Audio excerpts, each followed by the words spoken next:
Olá pessoal, vamos começar mais uma semana de estudos e para essa semana a gente vai continuar falando um pouquinho sobre os vírus e a vacinação.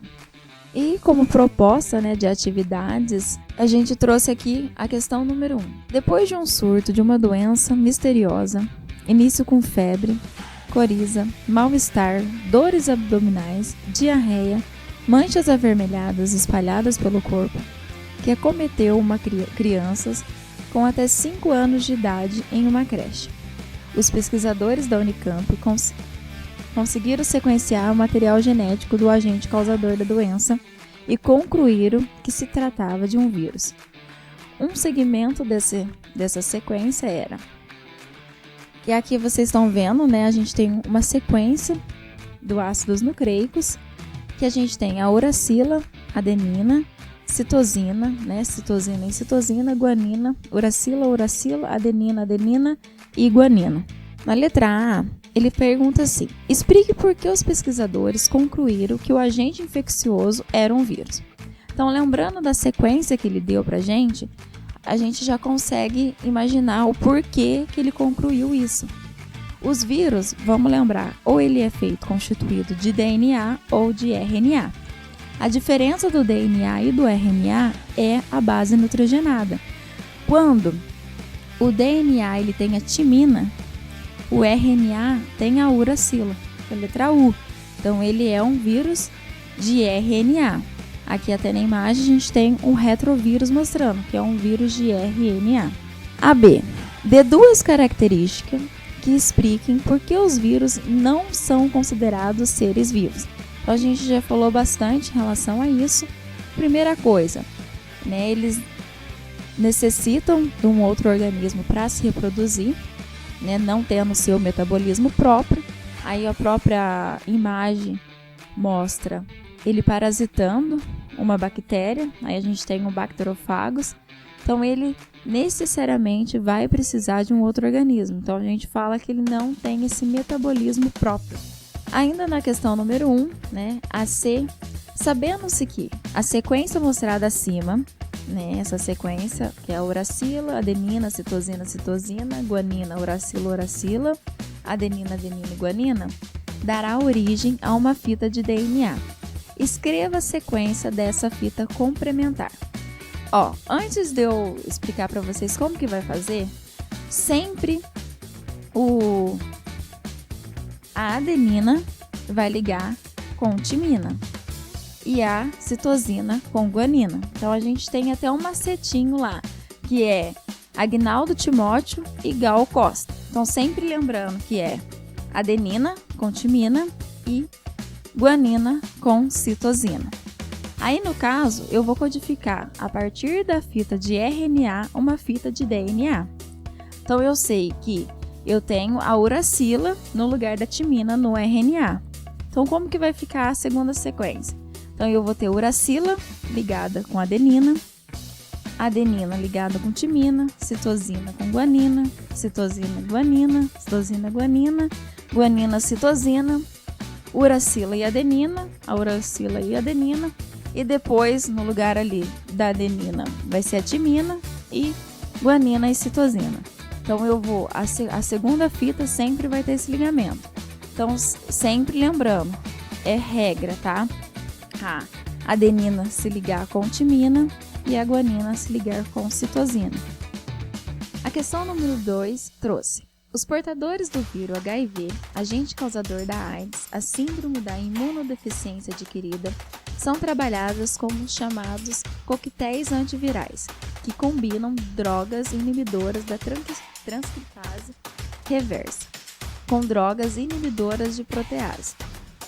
A letra A. Por que a transcriptase reversa é essencial para que o vírus do HIV se multiplique? Então, o que acontece, gente? Ele vai ter que transcrever o DNA para poder fazer o RNA. Como vocês podem ver aí na imagem, ele tem dentro do núcleo da célula, certo? Uma fita de RNA. Então, ele vai tentar fazer uma fita de DNA a partir dessa outra fita. Ele precisa disso para ele se codificar e ter um metabolismo e produzir novos outros vírus. Aí na B, como o vírus HIV causa a imunodeficiência em humanos? A gente sempre ouve dizer, porque as pessoas que têm AIDS têm a imunidade baixa. Porque o que acontece? O vírus, o HIV, quando ele entra dentro do nosso organismo, ele vai atingir principalmente as células do linfócito TCD4. Como aí mostra no esquema, esse laranja está representando a célula TCD4. Aí, em roxinho, você pode ver que é o vírus. Então, ele pega o seu capsídeo, proteico, ele vai se aderir à membrana da célula e vai injetar o seu material genético dentro da célula humana. E lá no núcleo, quando ele encontra o DNA humano, ele vai se codificar, que a gente chama que é a transcripase reversa, produzindo a partir do DNA uma fita de RNA. Então, ele vai produzindo novos outros vírus. A3. Pandemias graves de gripe por vírus influenza repetem-se no mundo a determinados intervalos de tempo, causando milhões de mortes. Cientistas da OMS alertam para o fato de que a gripe aviária, surgida no Sudeste Asiático, pode provocar uma nova pandemia. O controle do alastramento desse vírus é problemático, não só devido às facilidades de transporte no mundo, mas também porque as vacinas produzidas para combatê-lo podem perder a sua eficácia com o tempo. Essa perca de eficácia está associada à seguinte característica do vírus influenza: A. Sofrer alterações em seu genoma com certa frequência, inibir com eficiência a produção de anticorpos pelo hospedeiro. A. C. Destruir um grande número de células responsável pela imunidade. D. Possuir cápsula protetora contra a maioria das defesas do hospedeiro. Então, o que acontece? Como a gente sabe, sempre tem campanhas, da gripe todo ano. Aí a gente vem a pergunta, nossa, mas por que eu me vacinar todo ano? O vírus, ele pode sofrer algumas alterações, mudar, o seu código genético. Então, ele vai perdendo a eficácia. Então, eu tenho no meu organismo um anticorpo, formado para determinado tipo de vírus. Como ele pode sofrer alteração, se ao passar o tempo, o meu organismo não vai ter mais a capacidade, de combater aquele patógeno. Então, a alternativa correta é a letra A, que ele pode sofrer alterações em seu genoma com certa frequência. A4. Os sintomas mais sérios da gripe A, causada pelo vírus H1N1, foram apresentados por pessoas mais idosas e por gestante. O motivo aparente é a menor imunidade desses grupos contra os vírus. Para aumentar a imunidade populacional relativa ao vírus da gripe A, o governo brasileiro distribuiu vacinas para os grupos mais suscetíveis.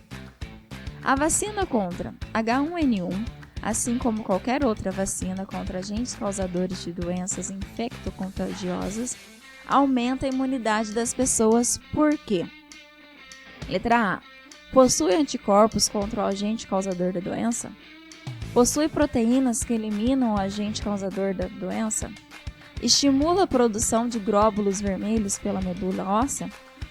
Ou possui linfócitos B e T que neutralizam o agente causador da doença? E estimula a produção de anticorpos contra o agente causador da doença. Então, o que acontece no nosso organismo? Quando você é vacinado, é como se você estivesse recebendo uma dose do próprio patógeno. Aí o seu organismo ele vai fazer o quê? Produzir anticorpos contra esse agente. Para quando você for infectado, seu corpo ele já tenha vamos dizer assim, um relance, Nossa, eu tenho que produzir o anticorpo para me combater esse patógeno. Então, a alternativa correta é a E. Estimula a produção de anticorpos contra o agente causador da doença. E a questão número 5.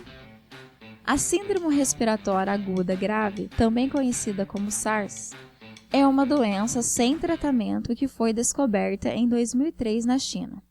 A respeito dessa patologia, marque a alternativa incorreta.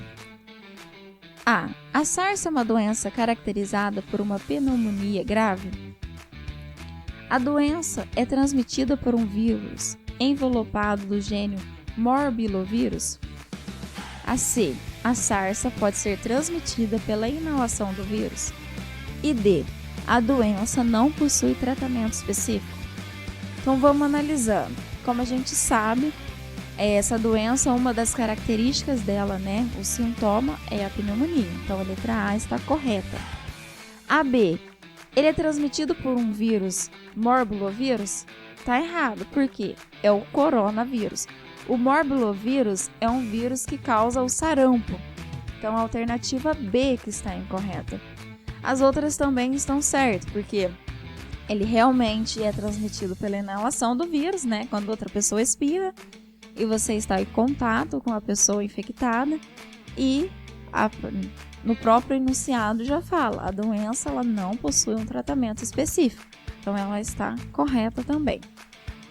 Então, gente, até semana que vem com mais um pouquinho sobre o vírus, tá? Aqui no mesmo canal. Espero vocês.